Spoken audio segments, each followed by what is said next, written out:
Hello, my name is Sean Lanting and I work for the University of Newcastle at the tranquil Central Coast campus located at Ourimbah. I'm employed as a clinical educator in the discipline of podiatry, and I feel very fortunate to be in a role that provides so much life satisfaction. I grew up locally in Terrigal, and as a child loved playing sport and music, especially guitar, piano and soccer. Playing music in particular I feel was and is a great conduit for tuning out of daily life, and a good way of expressing how you're feeling at any given time. A bit like pressing a reset button and starting anew and allowing you to focus on what it is that you want to focus on. And both soccer and guitar in particular gave me a good understanding of something else that I didn't know that I enjoyed, and that was being part of something with other people, sharing ideas, coming up with solutions, playing horrible games of soccer and writing even worse songs. But part of the fun was in just having a try. But to be part of something that comes together for the better was always very satisfying.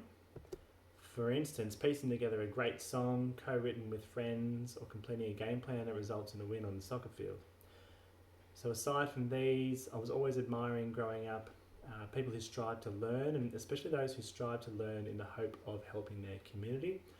Having undergone a few relatively simple surgeries as a child, the empathy and dedication of nurses and doctors really stood out to me.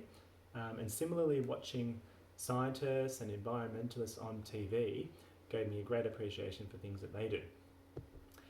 To work now in podiatry, for those of you who aren't aware, is an allied health specialty focused on the lower limbs. So that is any health issue arising from the waist down.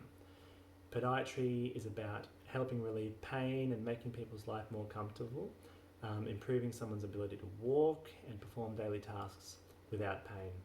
Now, some of you might wear or know people who wear foot orthotics to help with different ailments such as foot pain and knee pain. A podiatrist will prescribe these tailored to you and your presenting complaint. Your parents or grandparents might see a podiatrist to help with painful lumps and bumps on their feet. Doctors also refer to podiatrists to test for circulation in the legs and nerve function in the feet, and also to surgically fix painful ingrown toenails, which is a very satisfying thing to do using anaesthetic. Now, specifically at the uni, my job entails a wide range of things. So firstly, to teach podiatry, the podiatry program, so teaching students via lectures and hands-on tutorials and skills labs where we get to apply our skills and practice various assessments on each other. My job also involves supervising students in a clinical situation where they are able to treat patients. This is a great service provided by the University of Newcastle for the local community and is really beneficial to the students as well, as they get a real world chance to apply their knowledge. Now, more recently, we've adapted to incorporate more online tasks. Here we go for you guys this year. It's the same for everyone, in response to the required isolation due to COVID-19. Now, aside from the obvious global health concerns, a benefit of the current situation, I feel, has been a process of learning what we are capable of and facing up to challenges that present. Specifically for my colleagues and I at the university, in podiatry, how to teach a hands-on course predominantly through a computer screen. Now, it's been quite pleasant to see how adaptable humans are, and highlights to me the potential that we can unlock as a society when we all pull in a similar worthy direction. An example for us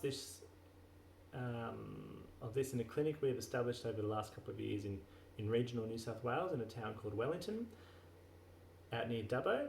So in consultation with the local Wiradjuri people, we've established some needs of the community and now travel several times a year to their beautiful country to provide foot care.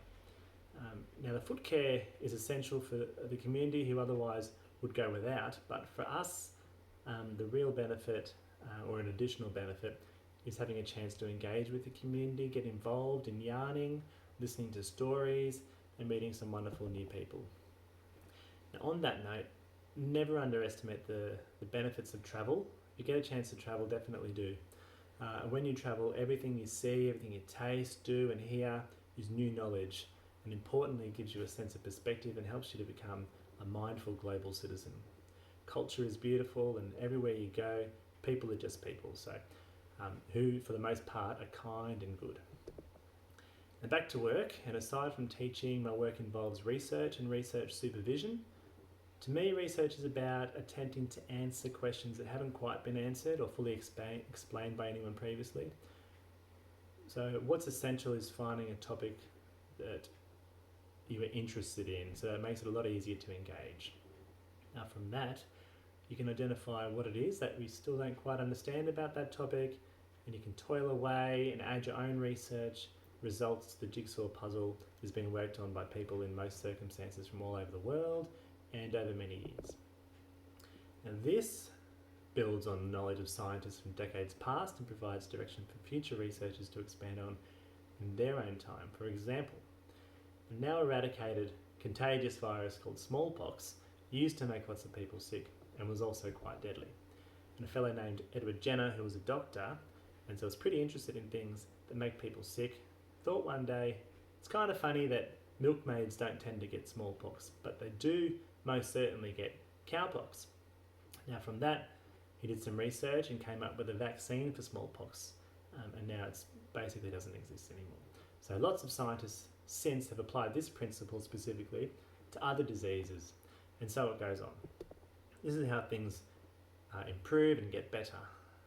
And while this particular method may be applied to learn what medicines and what treatments help the sick and the injured, it can also be applied to learn how we can hopefully solve problems such as plastics in our oceans and to develop clean energy. To me, and my passion in research is trying to understand how people with certain medical conditions develop disease such as plaque and calcification in their blood vessels, and what methods might be useful to treat this, but also to learn ways that we can best prevent the consequences from diseased blood vessels. In the feet, we're thinking about foot amputations. Broadly, we're also considering heart attacks and strokes. And from identifying treatments, important questions remain, such as what barriers are in the way of people receiving this new information? How can we let more and more health professionals and patients know what we have found out, and importantly to inform about what we still don't know or understand? Research can also excite when you get outcomes that you didn't expect. It can be just as exciting to find out that your theories or your hypotheses are false as it is that they are true.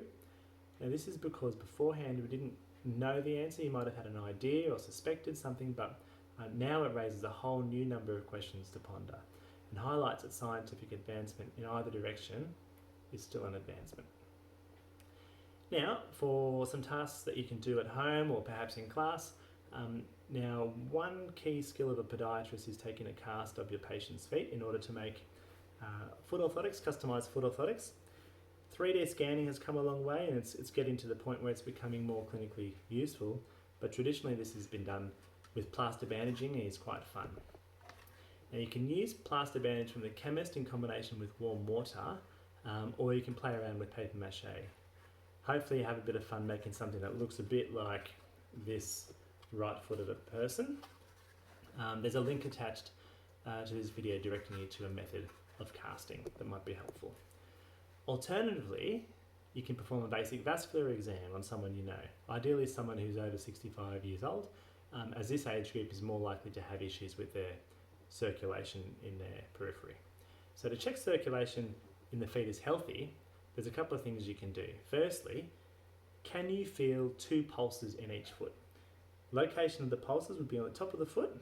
There's one pulse in here, dorsalis pedis artery, and there's another one on the inside of the ankle. Most people will have skin attached to the inside of their ankle, but below that lump of bone there, which is called a malleolus, there should be another pulse in there. So can you feel 2 pulses?